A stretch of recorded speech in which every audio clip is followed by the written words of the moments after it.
So there's an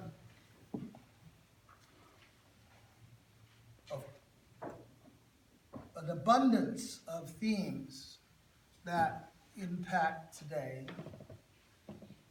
There's the lesson from the letter to the Colossians that was just read that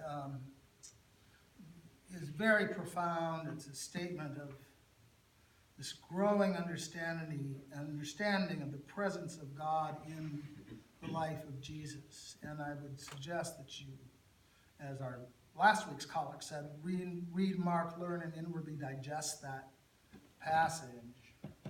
It's also Christ the King Sunday. The last Sunday of Pentecost is always designated as Christ the King Sunday. I've always had a little difficulty with that. We don't have kings now, and that sense of hierarchy and whatever tends, I think, to put Jesus at more distance than closeness. And so I tend not to focus on that much. We have our final hymn is a nod in that direction.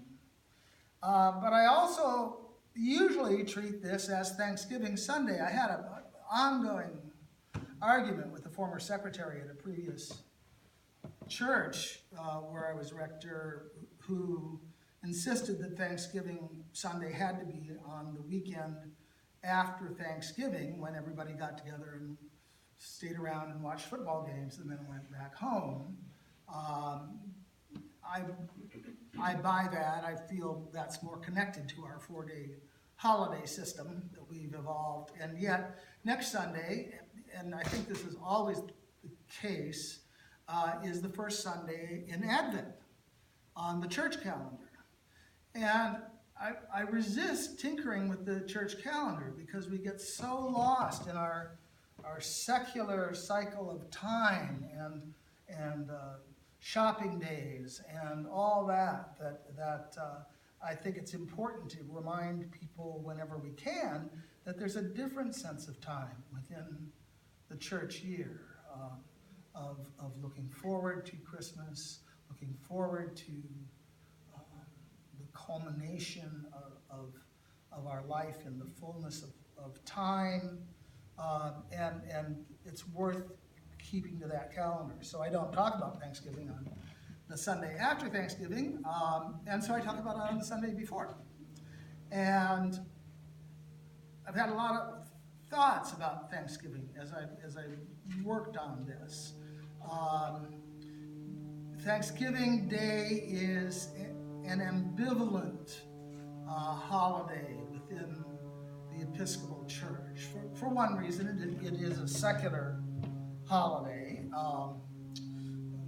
and how secular we want to be is questionable. I think that secular society and state power and economic powers, as I've said many times before, take over religious institutions and support them because they can usurp them and use the churches to teach things about the society. But I think it also can go the other way around. The church can usurp a secular day and use it to teach its own lessons. I know that we always have our annual meeting on the Sunday between the league playoffs and the Super Bowl. So that's joined into our sacred calendar. But Thanksgiving Day is also ambivalent for the Episcopal Church because it really is associated with dissenters and heretics that left the true Church of England. They were anti-Anglican, Congregationalists, against bishops, not really yet Puritans, but the Pilgrims came and running away from what would become the Episcopal Church, and had a lot of animosity towards Anglicans that then settled in mostly Virginia at that time. And we wonder about celebrating their whole mythology because of that taint of heresy that we find. We will be having a service on Thanksgiving at 10 a.m. here. So again, another nod to something that we might question. And really,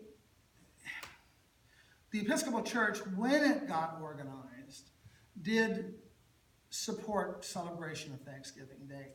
3/4 of the Episcopal clergy, the Anglican clergy, fled to Canada during the Revolution, or just after, because part of their ordination oath involved a swearing of allegiance to the king. Those who stayed took a while and gathered together, finally obtained bishops, and held the first general convention in 1789, same year that the Constitution was accepted, and wrote an Episcopalian version of the English prayer book.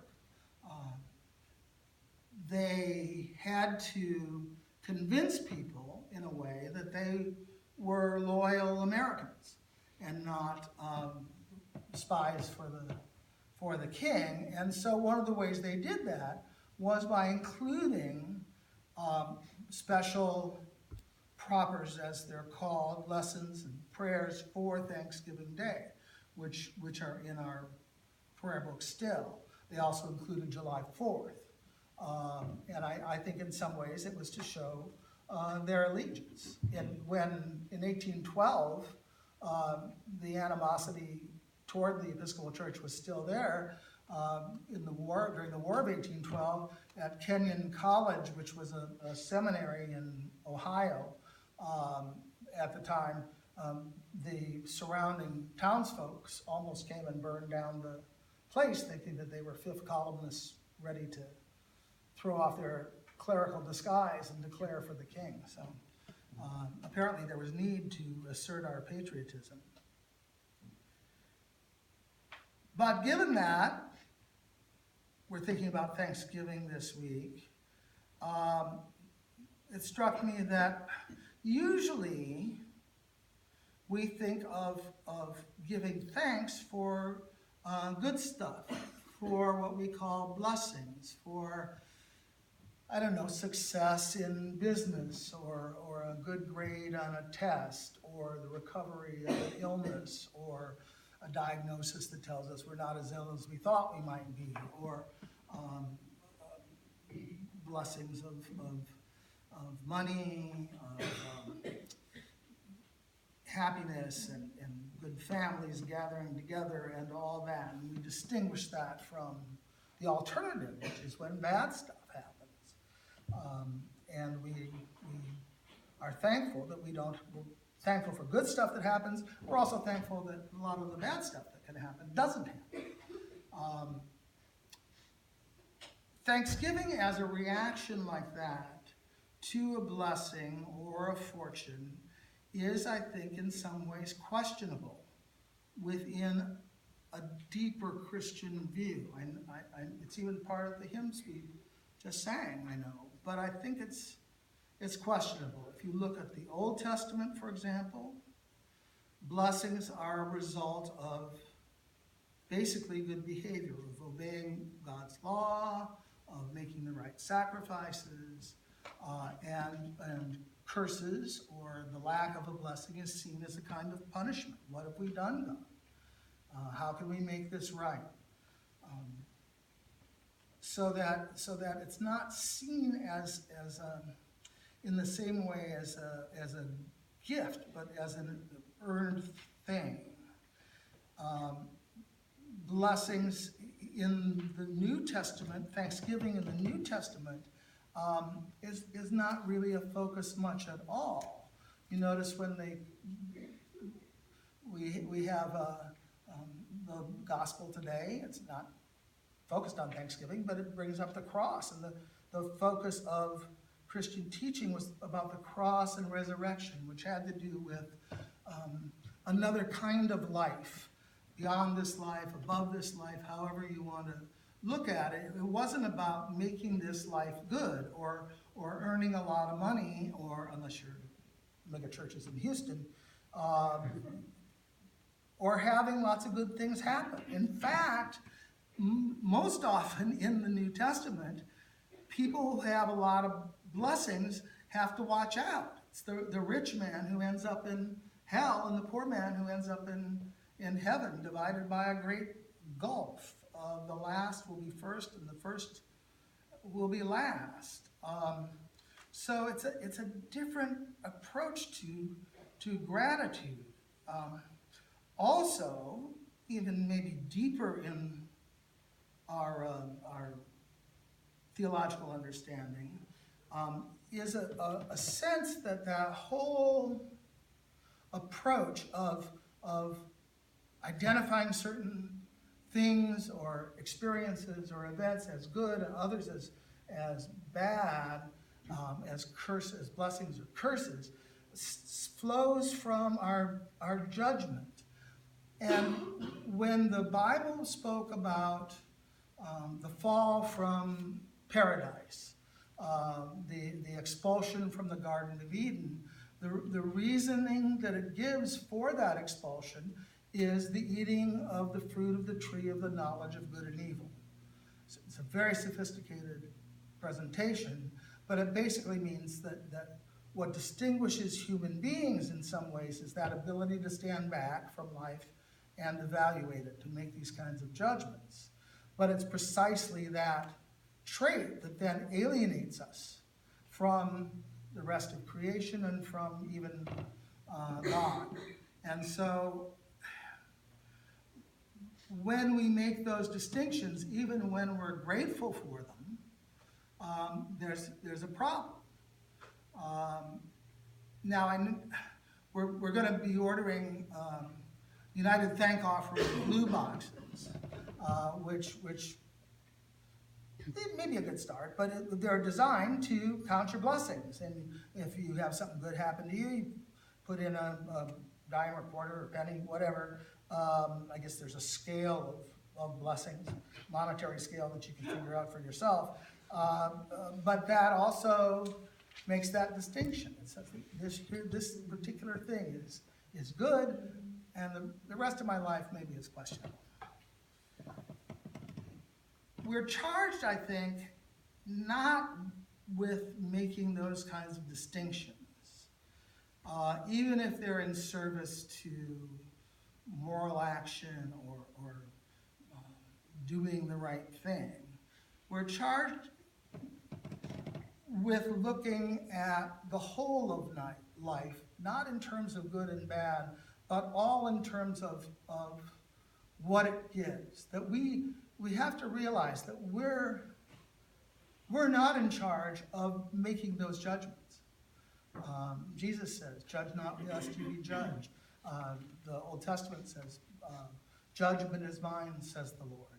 It's God who is in charge of creation. It's God who is giving all things, all experiences, all events, all gifts, all troubles, it's all together. And we don't know, we can't tell. I've said over and over again, probably about every third week, I say that the things I most treasure in my life would never have occurred without the things that I most regret. So all of it is necessary. There's a couple of good stories from other religious traditions that point this out. There's a passage in the Quran that talks about the meeting between Moses and a figure who's called in the Quran just the servant of God, but is later identified as the figure Khidr, Khidr, in other discussions. So Moses and Khidr meet, and Moses asks to go along with Khidr on his journeys, and so he can learn the deeper teaching. And Khidr says, I don't think so. You're too impatient, and you don't see things the way that the teaching sees them. And Moses says, look, that's what I'm trying to learn. I can be patient, I promise. So they go along, and on their journey they take a boat. And after they're on the boat a ways, Kidder takes some kind of implement and smashes a hole in the bottom of the boat. And Moses says, what are you doing? The boat's going to sink and everybody's going to drown. Are you crazy? And Kidder says, see, I told you, you weren't gonna understand or be patient. And Moses said, oh, right, okay, I'm sorry. So they go along again. And they see this young man, and Kidder kills him. And Moses is even more surprised. He says, what did you do? How can you do that? And Kidder says, this guy was going to grow up to be very evil. His parents are good people, but he was going to steal from them, take everything they had, cause their early death. They're going to get another son who will grow up and be obedient and help them in their old age.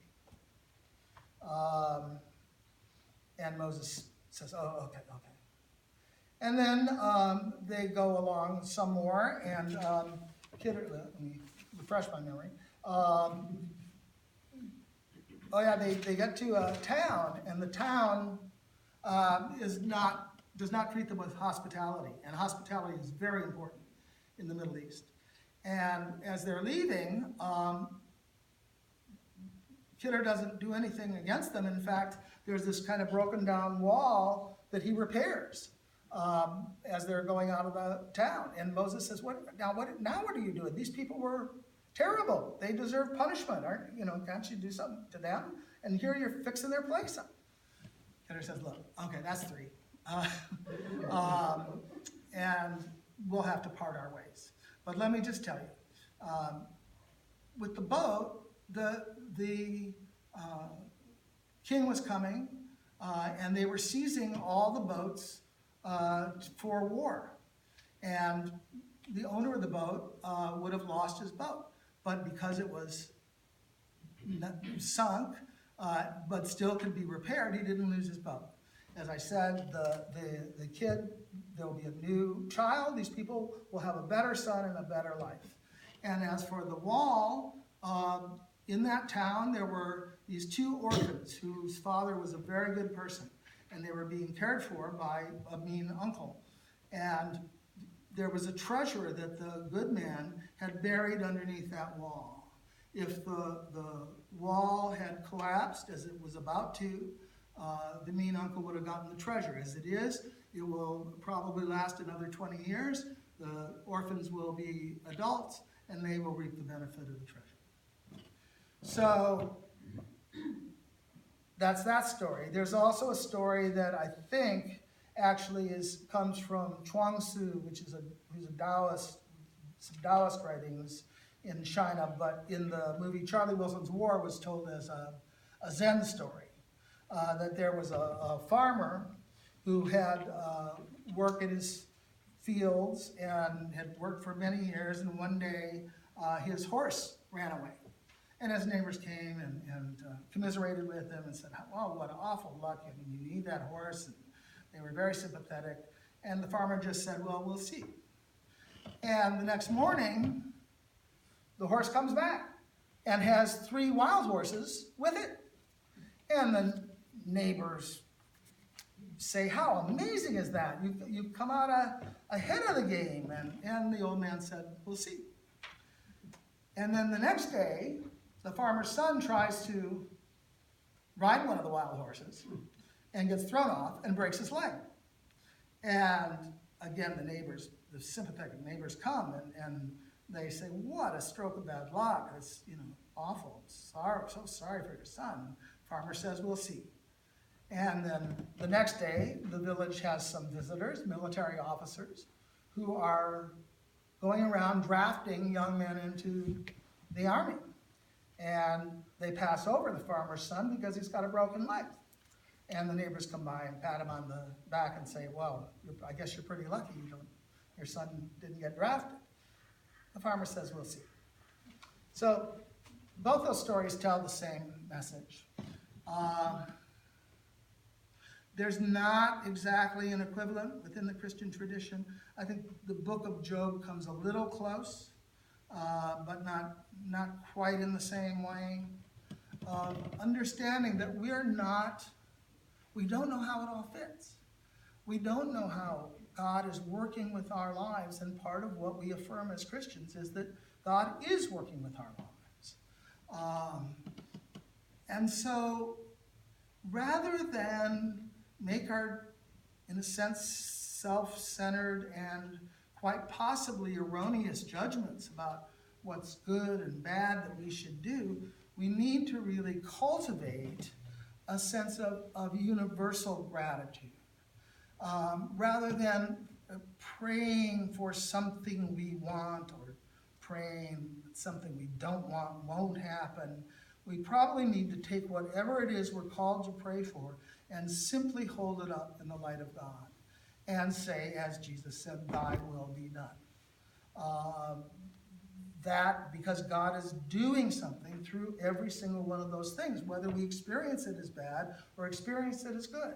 This is a part of our creation. It's a part of our life. I don't think, for example, I hear a lot of times that somebody's life was ruined. I don't think that's possible. I think that our lives are what they are, and some people have hard work to do, and some people have easy work to do, and probably the right people get chosen for that, sadly.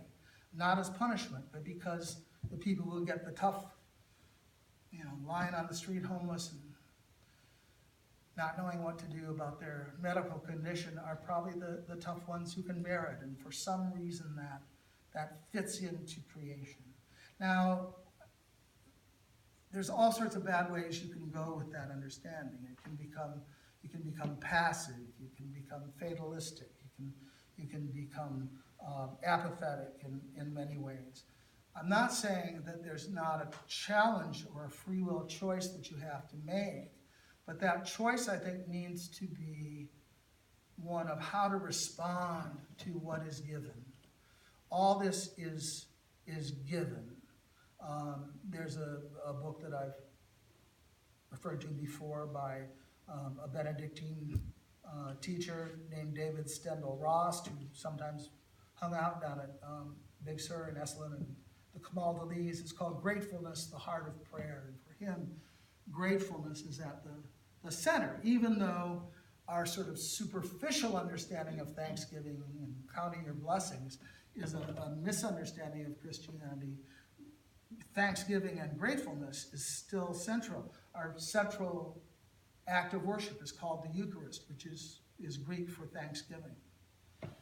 So we need to I think, work at, and it's contrary to our nature. It's contrary to our probably genetic nature that we want to avoid pain and seek pleasure, and yet all of it is part of our life and something that we're called to respond to.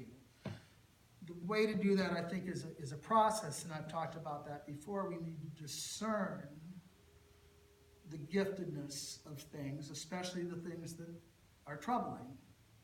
And the first thing we need to do is accept that this is the case. Acceptance is not approval.